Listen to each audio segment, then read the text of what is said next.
Good morning. Confidence is something that fascinates me. And the reason it fascinates me is because when I'm confident, I can go into rooms of strangers and speak to hundreds of people, and I can sell things for my business, and I can do things really well and competently. And I find that people are drawn to me, and I find that I get the things done that I want to get done, and I don't procrastinate. All of these things are almost magical. My relationships are better. My business is better. My life really is better when I'm confident. When I lack confidence, at times where I've lacked confidence, I struggle with sales and I struggle with communication and I struggle with relationships. This is something that's fascinating. I'm more defensive. I just don't do as well. And I've noticed this with so many of my clients. Now, I did a deep dive into confidence probably about 3 years ago. I read as much literature as I could find in psychology journals, in popular books, whatever I could find. And what I discovered was that there's almost nothing out there. There's almost nothing out there that is really helpful to teach people about confidence and how to improve confidence, how to increase confidence. And really, confidence is a very simple thing. Confidence is believing that one book that I read that was fantastic in how she put it was, I've got this. If you come to a situation that's difficult or challenging, and the belief in you is, I've got this, that's confidence. That you can cover, that you can handle objections or problems or whatever comes up. That's confidence. And that's why somebody doesn't need to be defensive. That's why they don't need to lash out or be aggressive or other things, because they're confident. People that tend to be extremely aggressive or come across really hard typically are not confident. They're struggling with confidence. Some people think that that's confidence. It's not. It's making up, it's bullying behavior that's making up for a lack of confidence. Now, what difference would confidence make in your life? You know that this would make a big difference. You know that it would make a huge difference. And what I'm here to do this week is not to tell you everything you need to know about confidence. I'm trying to keep these videos fairly short. Now, this is going to be definitely over 5 minutes, but I want to explain the way confidence kind of works in our mind, how we can gain confidence, and kind of understanding why certain things we try to do might not work as well, even though we're doing it, we believe, properly. The things that other people tell us to do, like affirmations, things like that, why don't they work so much of the time? So first of all, again, I told you confidence is, I've got this in all situations. We gain confidence in two basic ways. There are a few different ways to gain confidence, but there are two basic ways to grow confidence. The first way to grow confidence is to become competent in something and to know that ourselves. So if I do something over and over and over again, and I start to go, wow, I can handle a lot of situations here, I grow that confidence. I'll give you a quick example. Learning a language. When you learn a language, you suck at it for a really long time, but you grow in it. And once you can communicate well, maybe you can speak from a stage, or you can speak on a national forum or something. Well, now you know I'm fluent. I'm confident in this, okay? I've got this. If somebody asks me a question and there's a vocabulary word that I don't know, I've got this. I'm going to be fine. Another example is when we were little.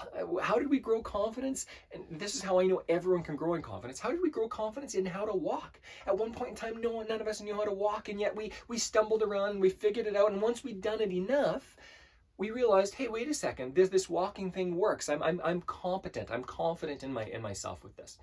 There are many examples, right? Again, communication, business, sales, whatever it is. So the more we do it, the more we practice something, the more confident we gain, or more confidence we gain in that area. And the cool thing about confidence is, if you've got confidence in one area, you're good at chess, or you're good at public speaking, or you're good at a sport, whatever it is. If you grow in multiple miniature ways, so if you're good at chess and a sport and public speaking and communication, if you're good at a few of these things, or whatever, I'm trying to think of other examples here. If you're good at a few of those things, what starts to happen is your overall confidence grows. So it's almost like we've got two types of confidence. We've got confidence in certain situations, and then we've got overall confidence. And those situations, just because I'm good at chess, and I know I'm good at chess, does not necessarily mean I'm going to be confident public speaking. But when I'm confident in a lot of smaller ways, I grow this umbrella of confidence where I go, I'm feeling pretty good no matter which situation I get into. I hope this makes sense. Now, I said the first way to grow confidence is basically through practice, repetition. Do it lots of times until you're good at it. Make lots of mistakes, grow it, figure it out, and become better at it. Know that you've got this. The second way, and actually the quickest way to grow confidence, is through public affirmations. When somebody publicly says, Mark is great in practicing psychology, and he's great at public speaking, and he's great at helping his clients grow in their confidence with real estate investing and their business growth and these things. When somebody says that publicly in a public forum, it grows our confidence faster. Because one thing, and I want to keep this simple, but I could spend a lot of time on this. One thing you need to understand about human nature and our human psychology is that we are social creatures. And we actually learn who we are from our community. So if our community says we're dirt, then we believe we're dirt. If our community says consistently we are fast, or we are good looking, or we are good at something, whatever it is, then we start to believe it. Whether it's true or not, we start to believe it if a lot of other people say it. This is the way human psychology works. We are social creatures. So what other people say, we tend to believe over time, especially about ourselves. So if you were told certain things as a child, if you were told certain things from teachers or parents or intimate relationships, or people who are close to you that you put trust in, you're going to take that to heart a little bit more. So how is it that I can go to a client, or you can think about yourself for a second? How is it that somebody else can say you're good at something and it kind of bounce off of you?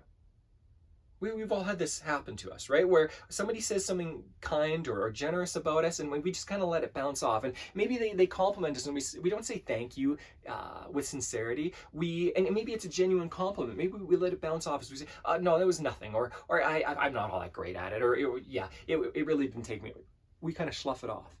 What's happening there is somebody is giving us public acclamation, okay, or affirmation. And again, it can be one person, or it can be a group of people. We can be in a large forum, we can be in front of 1,000 people, or just one-on-one with somebody. But somebody else gives us a compliment, we slough it off. What's happening there is what I put in the email in my weekly mail out here, and that's called cognitive dissonance. Cognitive dissonance. A simple way to explain it is it's kind of like when somebody is singing a song and somebody starts to try to sing along with them, but they're off key. It just sounds really bad. Okay. Another way to put this, I used to play guitar a lot, and when you're tuning a guitar, the way you tune it is you pluck two strings, but play the same note on both strings. And what good guitarists hear very quickly, actually even this is a simple skill, the beginning guitarists can learn it. Is that you hear the waves of the dissonance. That means the waves of the things that are clashing instead of working together. So when somebody's playing a guitar or tuning a guitar, you hear quick waves. And if you hear very quick waves, it means those notes are further apart. There's more dissonance. And if you tune the guitar, you tune the string, and you start to hear a slowing of the waves, and all of a sudden those waves become nothing, it's the same note, there's no dissonance. It sounds beautiful. And that's when something is tuned properly. And this same thing happens in our minds. When somebody says something that we don't believe about ourselves, we disregard it. It sounds bad to us.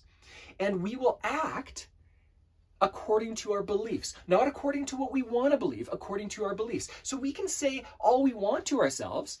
I'm great at throwing snowballs. I'm great at throwing snowballs. I'm great at throwing snowballs. But if we believe, if I don't have any arms and I've got a really large gap between what I believe and what I'm telling myself, that's a very difficult gap to cross with a bridge.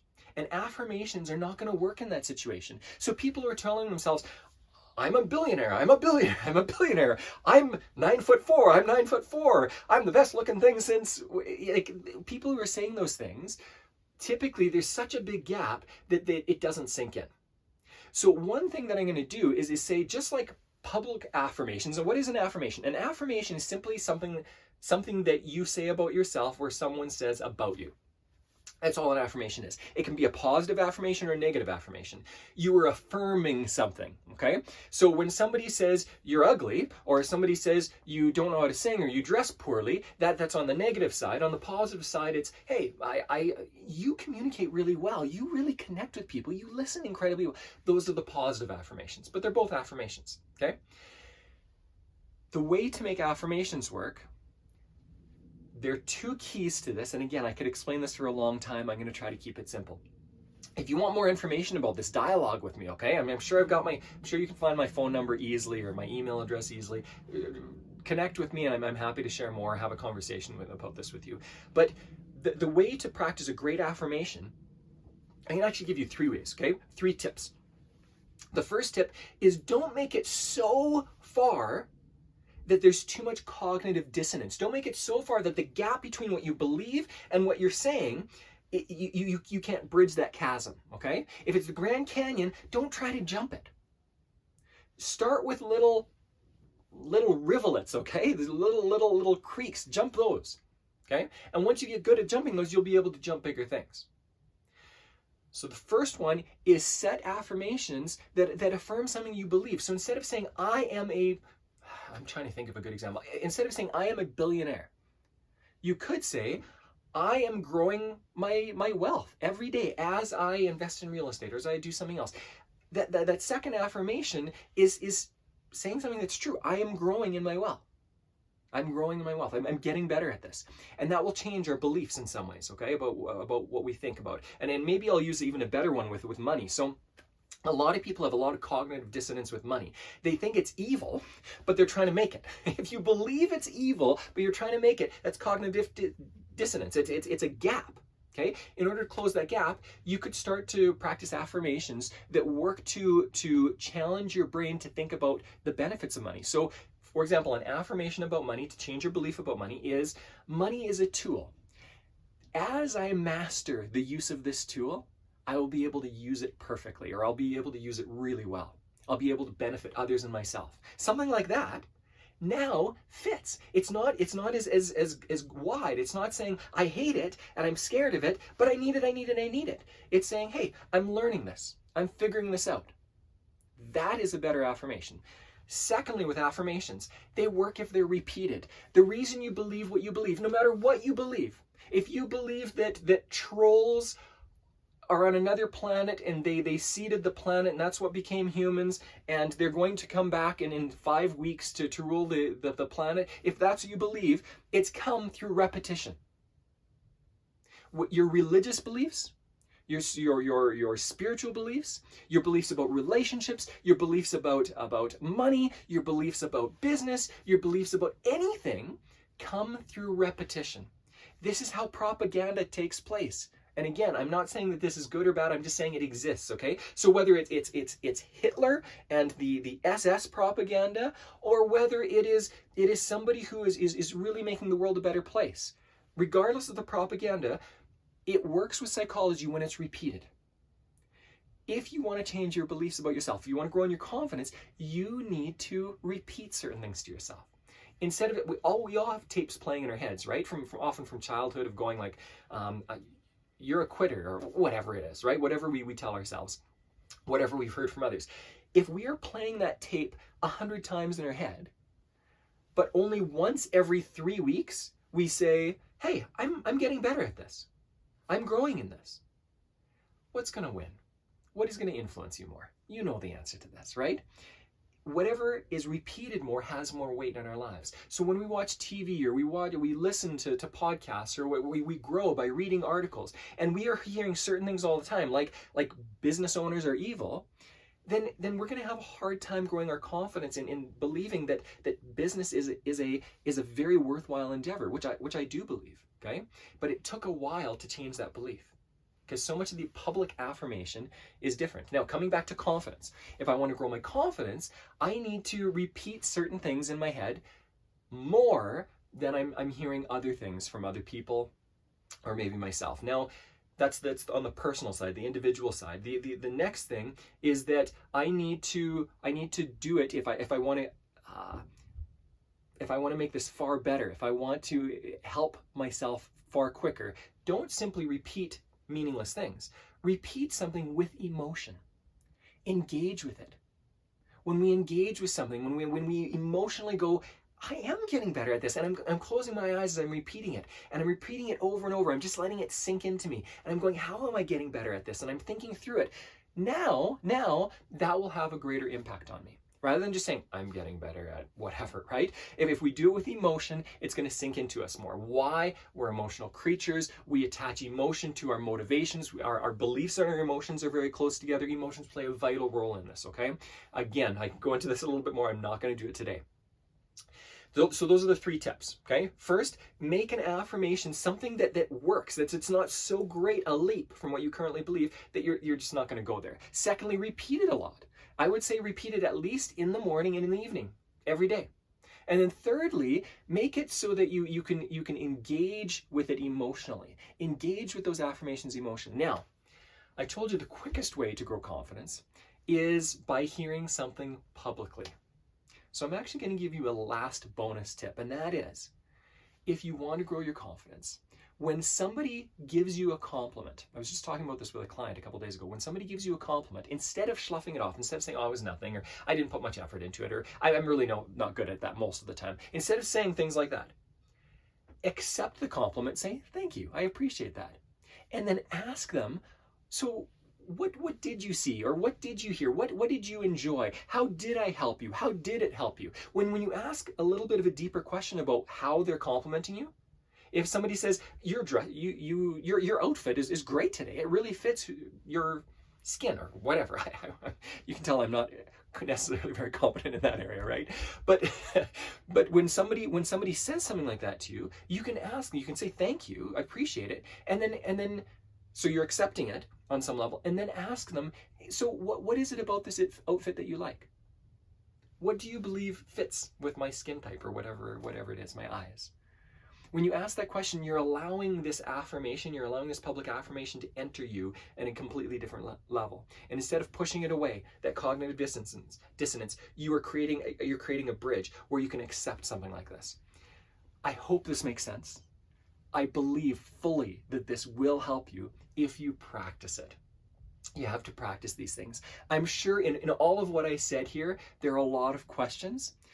In my next week's video, I'm going to get back into real estate and comparing it to other things. But I thought at the beginning of a new year here and in 2022, there are so many times and ways that people get stuck with confidence. And I see what a massive difference it makes when people start to grow in their confidence. So I wanted to help you out with that. Enjoy your weekend coming up. Enjoy your month. Enjoy the cold season here as it gets warmer. Have a great day. And you know what I believe? I believe you've got this.